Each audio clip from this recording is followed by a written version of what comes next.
ng 2 buwang walang hanap buhay, balik trabaho na sa ilalim ng Modified Enhanced Community Quarantine ang maraming mga manggagawa. Pero kahit nakakita ng kaunting liwanag para magpatuloy sa buhay, ay nandyan pa rin ang banta ng nakakahawang sakit na COVID-19.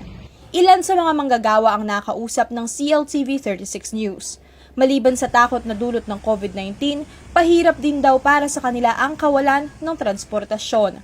Nagbukas man kasi ang maraming mga establishmento, hindi pa rin naman pinahihintulutang pumasada ang mga pampublikong sasakyan sa ilalim ng guidelines ng Modified ECQ.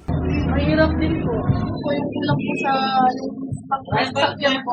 Nagpasalamat naman si Malyari sa mga lokal na pamahalaan dahil sa libreng sakay para sa mga empleyado.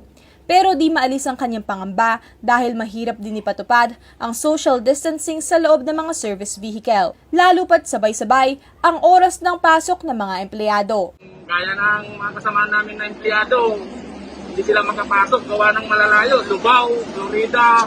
Siyempre, bias din sa kanila na kami kumikita, sila hindi.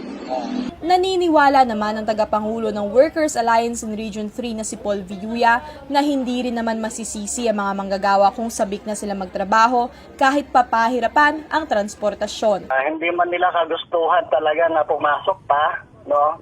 Pero dahil lang nga doon sa gutom na sila at wala nang maipakain sa pamilya, ay napipilitan na silang pumasok. Ito raw ang hamon na haharapin ng mga manggagawa araw-araw, mula sa biyahe hanggang sa kanilang seguridad sa pinapasukan. At dahil pasan-pasan ng mga manggagawa ang ekonomiya sa gitna ng pandemyang ito, dapat lang daw na protektahan ang kanilang hanay.